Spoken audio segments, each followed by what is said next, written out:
जिसका radius D R है उसकी हम बात कर रहे हैं, ठीक। इक्वल टू क्या होगा, volume of bigger sphere minus volume of smaller sphere, ठीक है। दोनों का डिफरेंस, बिगर स्फेयर क्या है 4/3 pi r plus d r cube minus 4/3 pi r cube, ठीक। अब इसे सॉल्व कर लेते हैं, तो ये आंसर आता है 4/3 पाई, इसको क्यूब को सॉल्व किया, r cube plus d r cube plus 3 r square d r plus 3 d r square minus 4/3 pi r cube, ठीक है। चलिए ये तो हो गया वॉल्यूम। अब इनमें से डी आर बहुत स्मॉलर वैल्यू है, since the D R is very small value, और इसका मल्टीप्लाई किसी के साथ क्या होगा, और भी स्मॉल होगा, so its higher power became more lower value, higher power can be neglected। Obviously उनकी और स्क्वायर करेंगे, क्यूब करेंगे, हायर पावर्स करेंगे तो रिजल्ट क्या आ जाएगा, उनका तो ऑलमोस्ट जीरो ही आ जाएगा 10, ठीक है। वॉल्यूम इक्वल टू क्या हो गया, वॉल्यूम ऑफ स्फीयर क्या हुआ 4/3 r cube plus 3 r square d r, मतलब ये सब छोड़ दिया, ये वाली टर्म, जैसे ये डी आर स्क्वायर वाली ये टर्म नेगलेक्ट कर दी, ये वाली टर्म नेगलेक्ट कर दी, तो जो बची वो टर्म लिख ली, और माइनस 4/3 पाई आर क्यूब, ठीक। अब इसे और थोड़ा सिंप्लीफाई कर लिया, 4/3 pi r cube plus 4 pi r square d r minus 4/3 pi r cube. अब ये ऑब्वियसली ये इससे कैंसिल आउट हो गया, तो आपको रिजल्ट क्या मिला 4 pi r square d are, ठीक है, क्लियर। ये हमें वॉल्यूम मिल गया। चलो देखते हैं इसका क्या यूज़ करना है।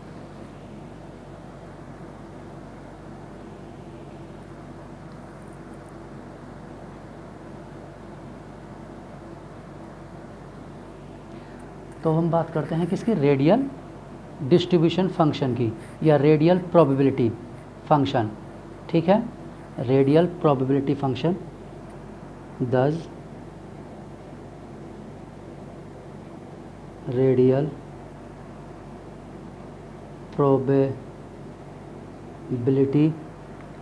प्रोबेबिलिटी कहते हैं इसे, या इसे क्या कहेंगे, रेडियल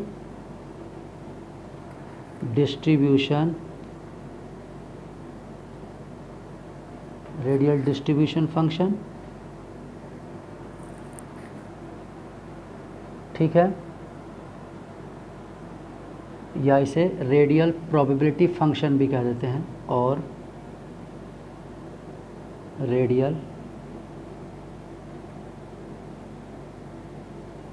प्रोबेबिलिटी फंक्शन, ठीक है। पी से रिप्रेजेंट करते हैं, बताया भी था अभी आपको। तो ये किसके इक्वल होगा, ठीक। मैं इसे सारे नाम लिख रहा हूँ क्योंकि क्वेश्चन एग्जाम में कुछ भी पूछ सकते हैं आप, कोई भी किसी भी फॉर्म में दे सकते हैं। ये हो जाएगा 4 पाई आर स्क्वायर, ठीक, d r into r square, ठीक। अब आप कहेंगे कि ये आर स्क्वायर क्यों हो गया, क्यों, क्योंकि electron, mass of the electron, ठीक, मास ऑफ इलेक्ट्रॉन क्या है, किसके इक्वल होगा, mass of electron equal to क्या होगा, ऑब्वियसली पढ़ा होगा आपने, डेंसिटी इक्वल टू क्या होता है, मास बाय वॉल्यूम होता है, तो मास क्या होगा, डेंसिटी इनटू वॉल्यूम। तो वॉल्यूम कितना था 4 pi r square d are, और density electron finding probability, density means electron finding probability यानी आर स्क्वायर। तो आर स्क्वायर को वी के साथ मल्टीप्लाई कर दिया, ये बन गया मास, यानी कि जहाँ पर मास ऑफ इलेक्ट्रॉन ज़्यादा होने का मतलब क्या कि वहीं उसके इलेक्ट्रॉन का चांस है। अगर इलेक्ट्रॉन का मास की मतलब मास ऑफ इलेक्ट्रॉन कम आ रहा है, इसका मतलब वहाँ इलेक्ट्रॉन नहीं मिल रहा है, इलेक्ट्रॉन नहीं है, और मास अगर करेक्ट आ रहा है तो उसका मतलब वहाँ पर इलेक्ट्रॉन प्रेजेंट है। ठीक है, तो इसे क्या लिखते हैं, अभी इस वाली टर्म को 4πr², ये p यहाँ से हटा देता हूँ, इसका नहीं, ठीक है, 4πr², तो इसे लिख देते हैं रेडियल प्रोबेबिलिटी फंक्शन। ठीक, ये हो जाता है p इंटू डी आर, क्या हो जाता है p इंटू डी आर, और p की वैल्यू क्या है यहाँ पर, p रेडियल, वही जो आपको बताया रेडियल प्रोबेबिलिटी डिस्ट्रीब्यूशन फंक्शन, ठीक है, वो इसकी वैल्यू होती है। वैसे डी आर तो बहुत माइनर सी वैल्यू है, तो इसे जब इक्वेशंस में प्लॉट करते हैं तो इसे यूज़ नहीं करते हैं। ठीक, वैसे लिखा यही जाता है into D R Sai square, मतलब यही लिखा जाता है, लेकिन वो डी आर को कंसिडर जब आपको ग्राफ मिलेगा तो उसमें केवल 4πr² ही लिखा मिलेगा, इंटू डी आर नहीं मिलता ये, लेकिन ये इसी का पार्ट है। ठीक है, it is part of this. ठीक है, क्योंकि ये d r with respect to r होता है, इसलिए पी को ही विद रेस्पेक्ट टू आर हम सॉल्व करते हैं, यानी चेंज इन डी आर, इसमें जितना भी चेंज होगा उसके रेस्पेक्ट में पी का ग्राफ नोट करते हैं। ठीक है, कि पी का क्या ग्राफ बनेगा। ठीक, वैसे वो वही है जो ये लिखा हुआ है रेडियल प्रोबेबिलिटी, पूरा वही है, उसमें कोई प्रॉब्लम नहीं है उसमें। ठीक, चलिए, तो अब इसके कर्व और या ग्राफ की बात करें कि रेडियल प्रोबेबिलिटी का कैसा ग्राफ बनता है, रेडियल प्रोबेबिलिटी फंक्शन का ग्राफ कैसे बनता है, यानी कि P वर्सेस R अगर हम बात करें तो इस तरह का ग्राफ बनता है। ये मतलब actual it represent the actual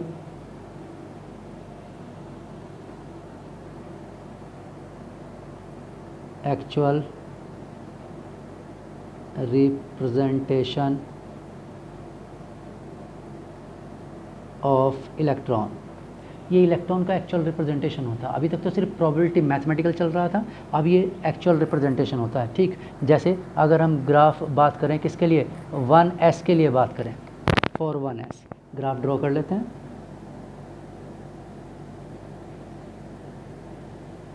ठीक, यहाँ क्या है, r है,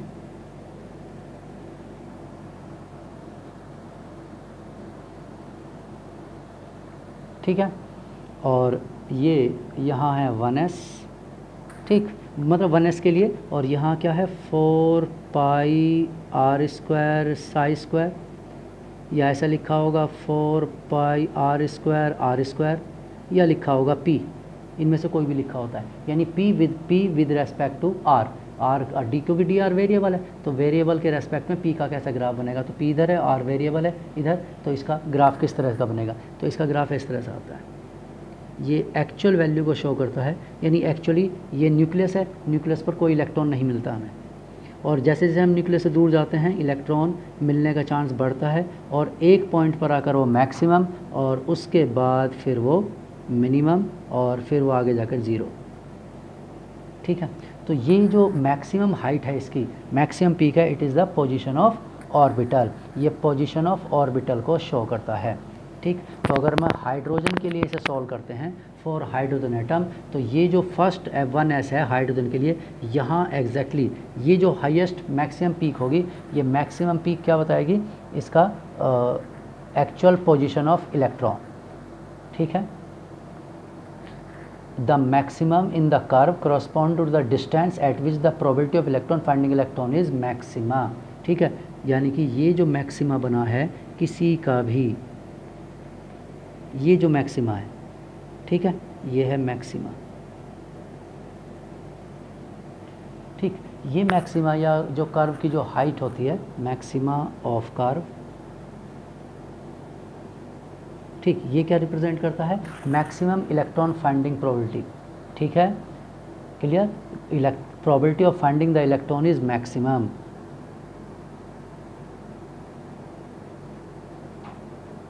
probability of finding the electron is maximum, ये शो करता है पीक। ठीक है, तो 1s का पीक इस तरह से बनेगा। ठीक है, जैसे आप इसे ड्रॉ, अब अगर हम 2s का ग्राफ ड्रॉ करें, ठीक, अगर हम मान लो एक ग्राफ ड्रॉ करें किसके लिए, 2s के लिए, सेम इसी टाइप का, ठीक, 2s के लिए, तो 2s के लिए अगर ग्राफ ड्रॉ करेंगे सेम वही 4 pi r square Sai square, ठीक है, और यहाँ r है। तो यहाँ पर क्या होगा, ऐसा ग्राफ नहीं बनेगा जैसा उसमें बना हुआ है, यहाँ दो बनेंगे, एक छोटा पीक होगा इस तरह से, और एक क्या होगा, बड़ा पीक होगा।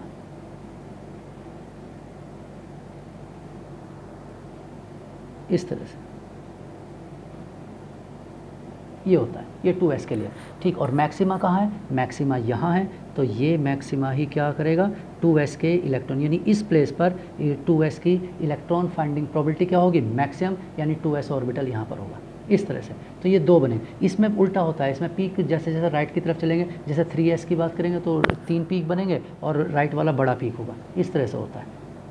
ये ग्राफ पहले वाले ग्राफ से उल्टा है, ध्यान रखना, ठीक है। वहाँ पहले बड़े पीक थे, फिर छोटे पीक, यहाँ पहले छोटे पीक होंगे उसके बाद बड़े होंगे, 4 पाई स्क्वायर साई स्क्वायर, ठीक है। और ये 3s के लिए, फॉर 3s, और 3s के लिए पहला स्मॉलर,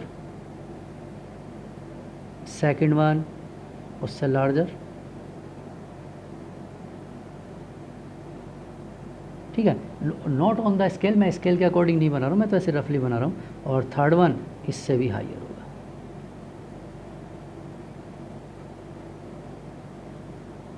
और इनसे नोड भी पता चलते हैं किसके कितने नोड है। ये देखो ये नोड है, उसमें पहले वाले में कोई नोड नहीं था, दूसरे में एक है और इसमें 2 नोड है। तो ये मैक्सिमा है, यहाँ पर ये मैक्सिमा है, तो ये ही 3s को शो करता है। तो देखिएगा डिस्टेंस बढ़ता जा रहा है, ये 1s का डिस्टेंस यहाँ पर है मैक्सिमम, ये 2s का डिस्टेंस है यहाँ पर, और यहाँ क्या है 3s का। तो ये ऑब्वियसली न्यूक्लियस से दूर होता चला जाएगा, ठीक है। ये 0 है, ये न्यूक्लियस है, तो न्यूक्लियस से दूर होता चला जाएगा। तो ये एक्चुअल रिपोर्ट बताता है, ठीक है, क्लियर। ये अब अगर p का ग्राफ ड्रॉ करें, मान लो ये तो ss के ग्राफ थे, मान लो 2p का ग्राफ, 1p तो होता ही नहीं है, 2p का ग्राफ ड्रॉ करें तो कैसा ग्राफ बनेगा, r 2p के लिए ग्राफ है ये 4 pi r square Sai square, ठीक है, या p लिखा होगा या आर स्क्वायर लिखा होगा, ठीक है। और ग्राफ अगर 2p का बनाए तो 2p का भी कैसी ग्राफ बनेगा, 0 से स्टार्ट होगा, इंक्रीज़ और हाइट तक मैक्सिमम और उसके बाद फिर मिनिमम, ठीक है, ये होगा, ठीक, 2p, क्लियर। अब ये देखो इसमें 2s में भी, वो 2s में भी ऐसे ग्राफ बन रहा है हाइट का, और 2p में भी ऐसे ग्राफ बन रहा है हाइट का, ठीक है। अब अगर आपसे कहा जाए कि ये वाला पॉइंट और ये वाला पॉइंट दोनों में कुछ कंपैरिजन करने के लिए कहा जाए, तो हो सकता है आपको अनयूजुअल रिजल्ट मिले, अनयूजुअल रिजल्ट, ठीक है, ऐसा हो सकता है। कहीं पर कोई न्यूमेरिकल में अगर हो तो अनयूजुअल रिजल्ट्स का मतलब ये नहीं है कि 2s न्यूक्लियस से दूर होगा, 2s is closer to the nucleus than 2p, 2s is closer to the nucleus than that of 2p, ठीक है। 2s 2p के से ज़्यादा न्यूक्लियस के क्लोज होगा, टू द न्यूक्लियस, ठीक है, क्लोजर। तो ये ऐसा क्यों, क्योंकि इसका एक छोटा मिनिमा भी है यहाँ पर, मतलब एक छोटा ये पीक, ये मतलब ये प्रेजेंट है, ये 2p में ऐसा नहीं है। तो due to this small maxima, ये मैक्सिमा मतलब मैक्सिमा वाला नहीं है, स्मॉल कर्व है, due to the small height या स्मॉल कर्व, यहाँ ये शो करता है कि 2s न्यूक्लियस के ज़्यादा क्लोजर है दैन दैट ऑफ 2p, ठीक है। मैक्सिमा भले ही अनयूजुअल रिजल्ट शो करें, ठीक है, मैक्सिमा या डिस्टेंस वगैरह वो ऐसा कुछ अगर अनयूजुअल हो और कोई क्वेश्चन पूछता है तो इस पीक की वजह से, due to the smaller peak, आप क्या लिखेंगे, due to the smaller peak which one is closer to the nucleus than that of 2p। ये 2p के रेस्पेक्ट में ये वाला क्लोज है न्यूक्लियस के, इसीलिए 2s क्लोजर होता है न्यूक्लियस के। तो इस तरह से अगर कोई क्वेश्चन अगर टाइप का है तो वो इससे क्लियर हो जाएगा। तो इस तरह से ग्राफ इसमें राइट हैंड साइड की तरफ क्या होंगे, बढ़ते जाते हैं। पहले वाले ग्राफ क्या थे, लेफ्ट हैंड साइड में छोटे थे, वो बड़े थे, और राइट में डिक्रीज़ होता है, यानी पीक डिक्रीज़ हो रहे थे, यहाँ पीक क्या होंगे, इंक्रीज़ होंगे, ठीक। तो ये होता है क्या, रेडियल नोड, इस तरह से ग्राफ बना करके, या हम उसमें क्या कर सकते हैं, तो और किसी का भी 3D का भी ऐसे ही ग्राफ होगा। अगर आप कहेंगे सर 3D का ग्राफ बने तो 3D का भी ग्राफ ऐसे ही होगा, 4F का भी ऐसे ही होगा, बस थोड़ी सी हाइट बढ़ सकती है ग्राफ की, थोड़ा डिस्टेंस बढ़ सकता है, अदरवाइज रहेगा इसी तरह से, ठीक है, एग्जैक्टली ऐसे ही रहेगा, क्लियर। लिखना चाहें मैं लिख देता हूँ, 3D 4F 5G, ठीक है, एटसेट्रा हैव ग्राफ या कर्व लाइक 2p, 2p के जैसे होते हैं लाइक, ठीक है। वो तो भाई हाइट उसके मैक्सिमा या डिस्टेंस वगैरह तो अलग अलग रहेगी, बट लाइक 2p होगा, 2p के जैसा होगा, ठीक है, क्लियर। और अगर 3p का ग्राफ बनाए तो मैं 3p का भी बना देता हूँ यहाँ पर। चलिए लास्ट एक आप कहेंगे सर 3p का भी बना दीजिए। r 3p का ग्राफ 4 पाई r स्क्वायर साई स्क्वायर, ठीक है। तो 3p के ग्राफ में क्या होगा, दो बनेंगे, पहले छोटा, एक छोटा पीक होगा स्मॉल पीक, और फिर उसके बाद क्या होगा, एक हायर पीक होगा, और जो हायर पीक का मैक्सिमा है, ठीक है, ये इसका मैक्सिमा है, तो यहीं पर क्या होगा 3p होगा, इस तरह से, ठीक। तो अब इसका 5D का ग्राफ ऐसे ही होगा 3p के जैसा, 4D का ग्राफ 3p जैसा होगा, 5F का ग्राफ इसके जैसा होगा, 6G का ग्राफ इसके जैसा होगा। तो जैसे जैसे इधर एक नंबर बढ़ेगा 2p में नंबर बढ़ेगा, यहाँ भी एक नंबर बढ़ जाएगा, 2p में 2 नंबर बढ़ेंगे, यहाँ भी 2 नंबर बढ़ जाएंगे। तो इनके ग्राफ मतलब आप कह सकते हैं कि NP का ग्राफ ND, NF और NG के जैसा होता है। NP का ग्राफ ND, NF और NG जैसा होता है, ठीक है, या इनका ग्राफ इनके जैसा होता है। बस थोड़ा बहुत मतलब देखने में तो विदाउट स्केल, मतलब अगर ऑन स्केलर नहीं है तो आपको ग्राफ एक जैसा ही दिखाई देगा, कोई डिफरेंस नहीं दिखाई देगा, ठीक। ये चलिए एंगुलर नोड्स के कोई ग्राफ नहीं होते हैं, एंगुलर नोड का ग्राफ नहीं बन सकता, ठीक है। वो केवल ग्राफ, क्योंकि थीटा एंगल को हम अरेंज नहीं कर सकते इस तरह से, जैसे कि हम रेडियस के डिस्टेंस को अरेंज कर लेते हैं, यानी कि एंगल के रेस्पेक्ट में कोई ग्राफ ड्रॉ नहीं होता है, ठीक है। तो यहाँ पर उनके ग्राफ नहीं मिलेंगे। फिर उनमें एंगुलर नोड या मतलब एंगुलर नोड को कैसे सॉल्व करेंगे,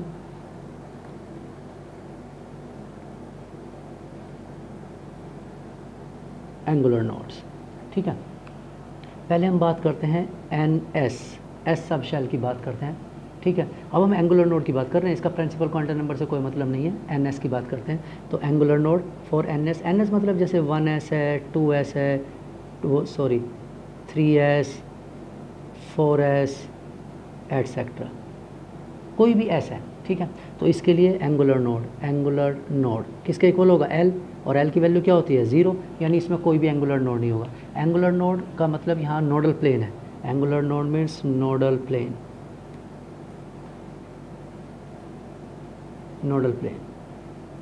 ठीक है। नोडल प्लेन का मतलब क्या होगा, plane, imaginary plane pass through the centre of the subshell and has no electrons.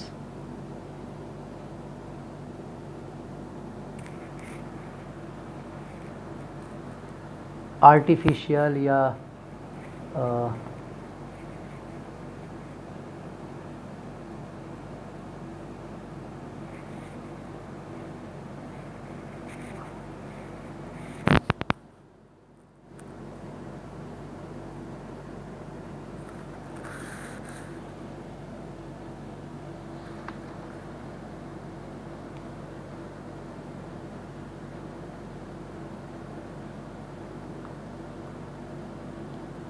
मतलब इसमें इमेजिनरी प्लेन होता है। मैं कोई इसकी पर्टिकुलर डेफिनेशन देख लेता हूँ।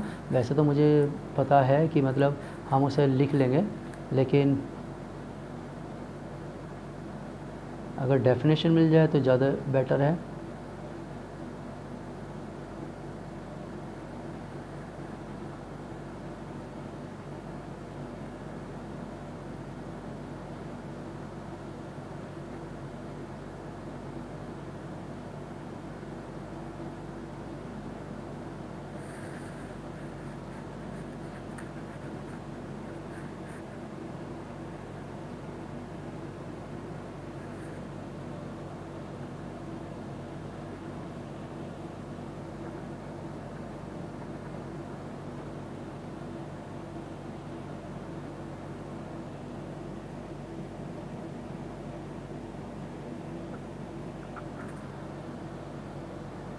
ठीक है, चलिए तो डेफिनेशन वही है इसका जो मैं सोच रहा था। एन आर्टिफिशियल और imaginary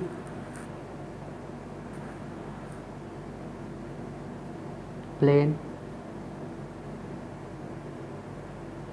which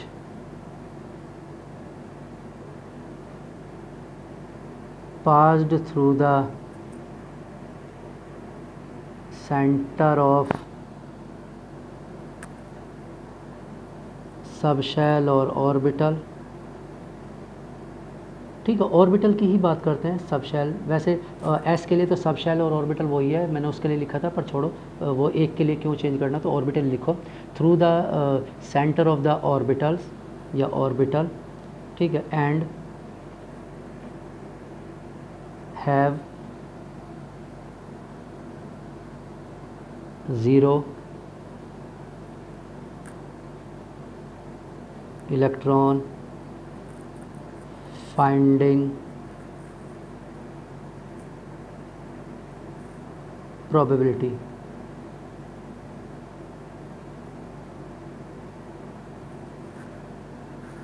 ठीक है, हैविंग फाइंडिंग, उसके बाद जीरो इलेक्ट्रॉन प्रोबेबिलिटी होनी चाहिए फाइंडिंग। ठीक है, तो अब ऐसा कोई प्लेन होता है, ये होता है नोडल प्लेन। तो इसमें कोई नोडल प्लेन नहीं है। An s subshell has s orbital या सबशेल, बात एक ही है, s orbitals have zero nodal plane. ठीक है, उनमें ज़ीरो क्यों होता है, देखिए जैसे ये एस स्फेरिकल होता है, ठीक है, और इसमें इलेक्ट्रॉन फाइंडिंग प्रोबेबिलिटी है हर जगह पर। अब ऐसा कोई प्लेन होगा ही नहीं एक्स के अलोंग या कहीं भी, ठीक है, जेड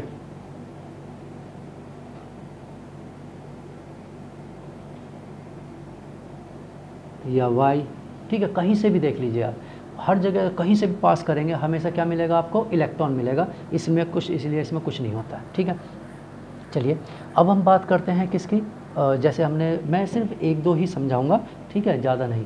अब हम बात करते हैं पी की। P orbitals have one nodal plane, उनमें एक होता है। ठीक है, जैसे for p x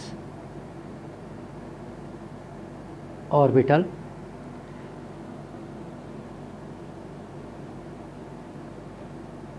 nodal plane equal to y z, y z nodal plane होगा। ठीक है, किसके लिए, पी एक्स के लिए। चलो मैं इसे समझा देता हूँ कैसे। हम इसका डायग्राम बनाएंगे, जैसे मैंने पहले ही कहा था। ठीक है, हम इसे स्फेरिकल बना सकते हैं, मतलब दिखाने के लिए, डायग्राम ही तो है। ठीक है, या डंबल, ठीक है, ऐसे डंबल शेप बना लीजिए।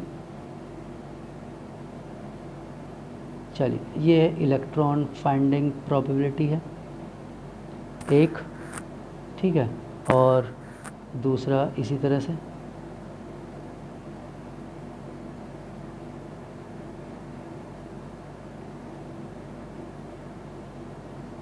ठीक है, ये लीजिए, और ये पी एक्स है क्योंकि हम एक्स के अलोंग ले रहे हैं इसे, ये है एक्स यानी पी एक्स। ठीक है, एक्स के अलोंग है। अब इसमें एक्स के अलोंग है तो इसमें जेड कहाँ होगा, ये रहा,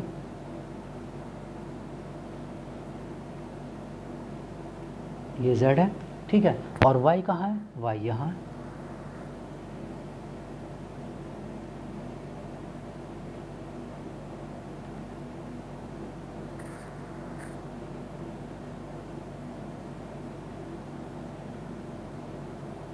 ये वाई है। ठीक है, इस तरह से। अब आप ध्यान से देखेंगे कि यहाँ पर हम इस प्लेन की बात कर रहे हैं।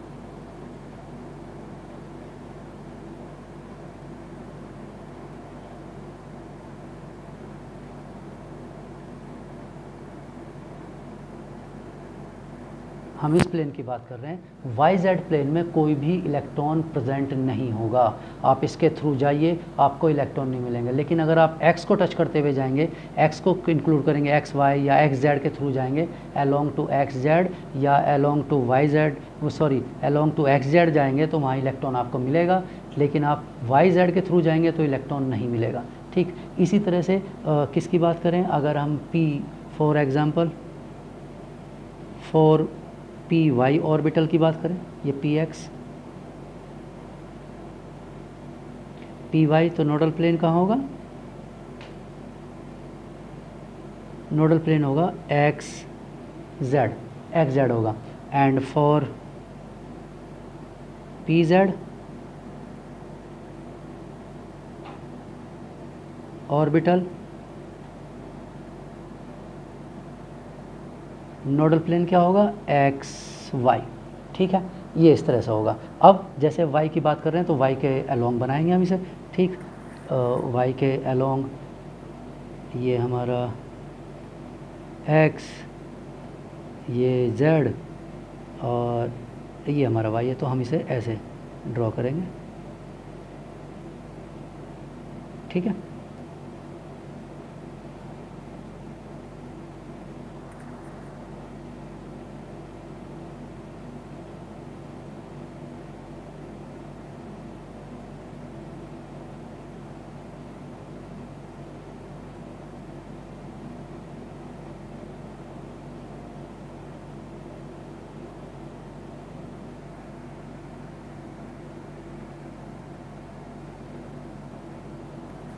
ठीक इस तरह से। और ये ठीक, ये क्या है, वाई है, और इधर इस तरह से ये एक्स है और ये हमारा जेड है।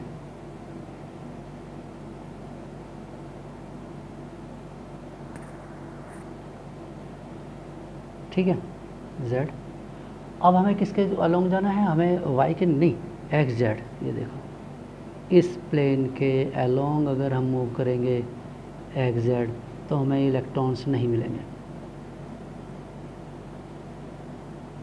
इस तरह से ये है जहाँ पर इलेक्ट्रॉन, क्यों, क्योंकि इलेक्ट्रॉन्स कहाँ रखे हुए हैं, वाई पर रखे हुए हैं। ठीक है, तो इलेक्ट्रॉन्स वाई पर हैं तो इसलिए वो क्या होगा, एक्स जेड में, और इसके लिए एक्स वाई है। ठीक, क्योंकि ये जेड है, जेड वाला है। ठीक है, तो मैं डायग्राम थोड़ा सा इस बार सर्कुलर जैसा ही बना देता हूँ। ठीक है, जिससे आपको थोड़ा सा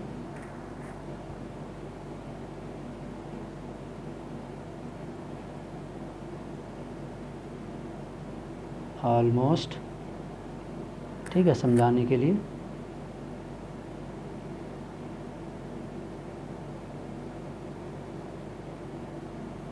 ठीक, ये हो गया x, ऑब्वियसली ये कहाँ पर है, z पर है, तो ये z है।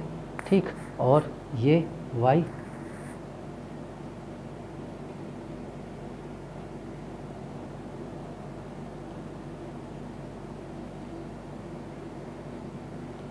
ठीक, ये y है।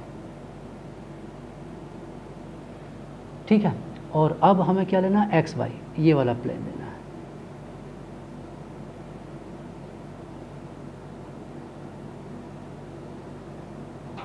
अब आप देखिए ध्यान से, ये z ऐसे रखा हुआ है, इस तरह से ऐसे रखा हुआ है। ठीक है, ऐसे, और हम क्या कर रहे हैं, हम इसमें ऐसे पास कर रहे हैं, इस तरह से ऐसे। ठीक है, यानी कि एक लूप इसका ऊपर है, ऐसे है, एक लूप इधर है, तो ये ऐसे रखा हुआ है। आपको इसे समझिए, इस तरह से रखा हुआ है, ये एक लूप है और एक नीचे दूसरा लूप है। और हम ऐसे नहीं जा रहे हैं, ऐसे नहीं, हम कैसे जा रहे हैं, इस तरह से जा रहे हैं, एक्स वाई के अलोंग, एक्स वाई के अलोंग पास कर रहे हैं, या इस तरफ से एक्स वाई के अलोंग पास कर रहे हैं। तो इसके नीचे एक लूप रह जाएगा, ऊपर एक रह जाएगा, लेकिन यहाँ कोई इलेक्ट्रॉन नहीं मिलेगा। हम ऐसे मूव कर रहे हैं, left to right, left to right जा रहे हैं, यानी x y plane left to right है। ठीक है, यानी within the paper plane में है, पेपर के प्लेन में। ठीक है, इस तरह से ऐसे होता है। तो ये इलेक्ट्रॉन फाइंडिंग प्रोबेबिलिटी यहाँ होगी। ठीक है, लेकिन एक्स वाई प्लेन पर नहीं होगी। और इसी तरह से डी वालों का भी आता है आंसर, डी सब शेल का भी आता है। ठीक है, for d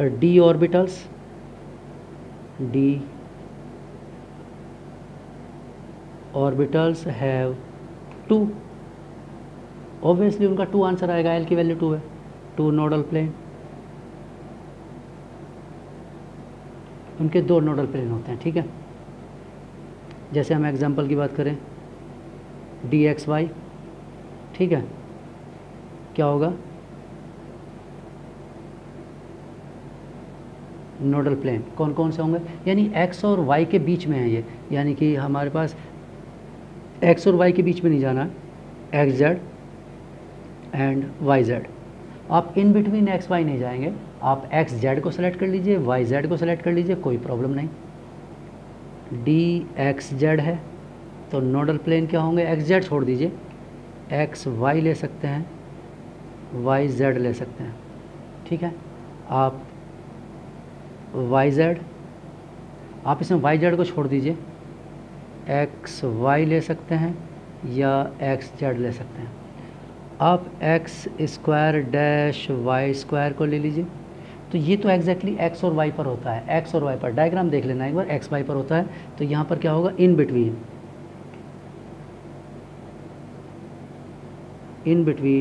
x y plane, ठीक है, in between x y axes, x y axes के बीच में, मतलब ना x को टच करेंगे ना y को टच करेंगे, x y के बीच से निकल जाएंगे, एक बार राइट से लेफ़्ट ऐसे और एक बार लेफ़्ट टू राइट, इस तरह से ऐसे, तो लेफ़्ट टू मतलब राइट की तरफ कट कर जाएंगे या upper two downward left side में कट कर जाएंगे, ठीक है, राइट से लेफ़्ट या लेफ़्ट से राइट, और in between x y axes, ठीक है, x और y के ना x को इंक्लूडिंग करेंगे ना y को इंक्लूड करेंगे, इन बिटवीन से निकल जाएंगे, तो 2 पॉसिबिलिटी। अब अगर मैं z स्क्वायर की बात करूँ, बट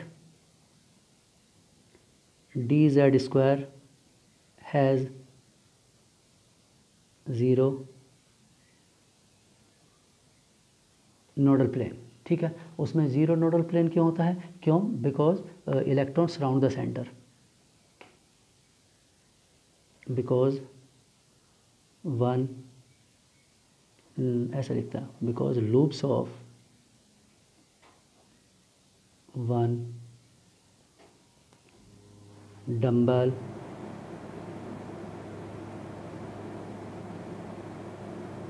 surrounds the